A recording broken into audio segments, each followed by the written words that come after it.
I'm Tony DeCopel here at the 4th Annual Women in the World Summit in the Toyota Solution Studio with Sara Blakely, Hello. the founder and inventor of Spanx. For the two people in the universe who don't know what Spanx are, what is your quick description of Spanx?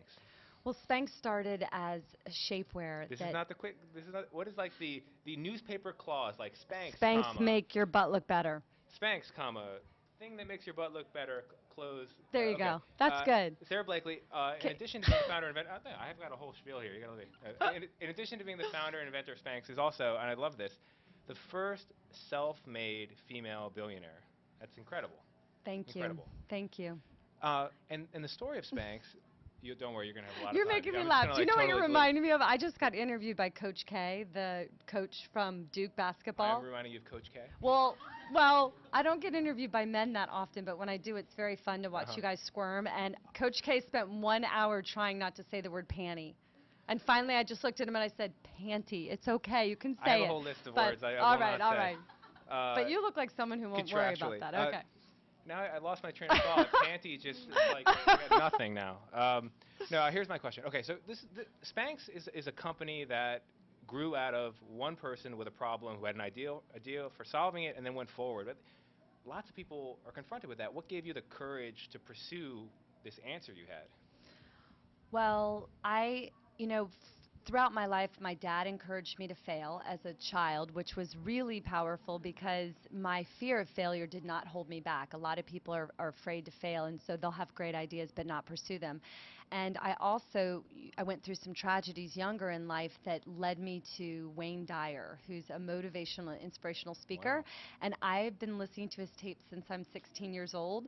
So I would say there's a lot of the messaging that that I learned early on about confidence and believing in yourself, visualization. Long before The Secret came out, I knew The Secret. So that was a big part of the success of Spanx. Wayne Dwyer? Wayne Dyer. Wayne Dyer. And then the thing that I would have been afraid of if I were you is that my idea would be taken. That you would go around to these companies looking for a partner to produce the original Spanx, and that someone would be like, "Nah, we don't want it." And then 2 months later, you see it in stores. What gave you the confidence that that wasn't going to be the case? Well, I didn't have the confidence. That's such a good question. I spent, like most entrepreneurs and inventors, so much time paranoid about someone taking my idea. But what I can tell you is that ideas are very rarely taken in the development stage. They're only taken when they're out in the marketplace doing well. That's when the knockoffs happen. And you got to tell the people that can help move it forward. But with that being said, I kept my idea a total secret for a year from all my friends and family.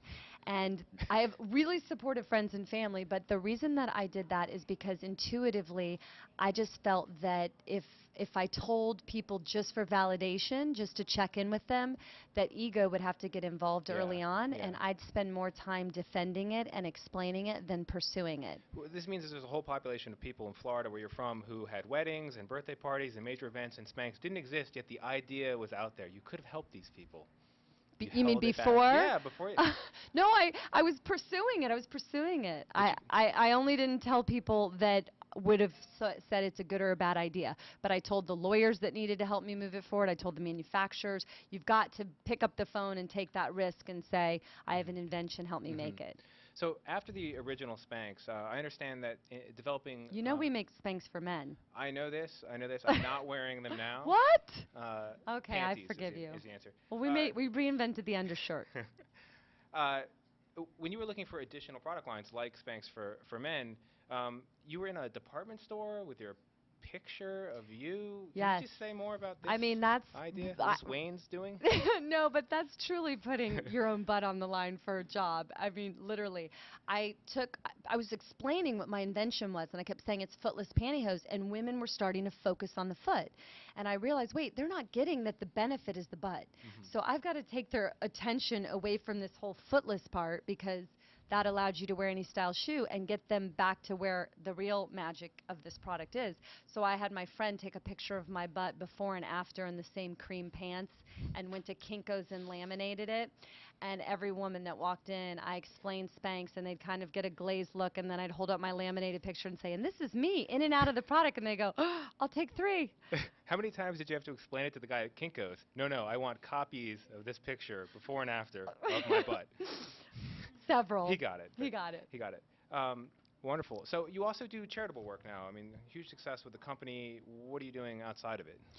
Well, we started a foundation at Spanx, and we give a portion of all of our profits to help women, and we focus on education and entrepreneurship. We have programs internally at Spanx called the Leg Up program, where we feature female entrepreneurs in our catalog that goes out to millions of women for free, just to pay my Oprah moment forward. And exposure is so important, and when you don't have any money to advertise, it can be the make or break of a person starting their product and their company. That's wonderful, wonderful. So I have one final question. It's a little bit of an uncomfortable question. Spanx is a huge success. It solves a problem for many women. Some people out there might say, well, you know, I wasn't born with compression shorts. Why do we need these? Shouldn't we all just be comfortable with who we are rather than try to address it? Do you have any? I mean, did you ever give Are any you thought to that? suggesting we all let it all hang out? I think we should just. I think just like I want to unbutton. Is that this where and- you're going with this?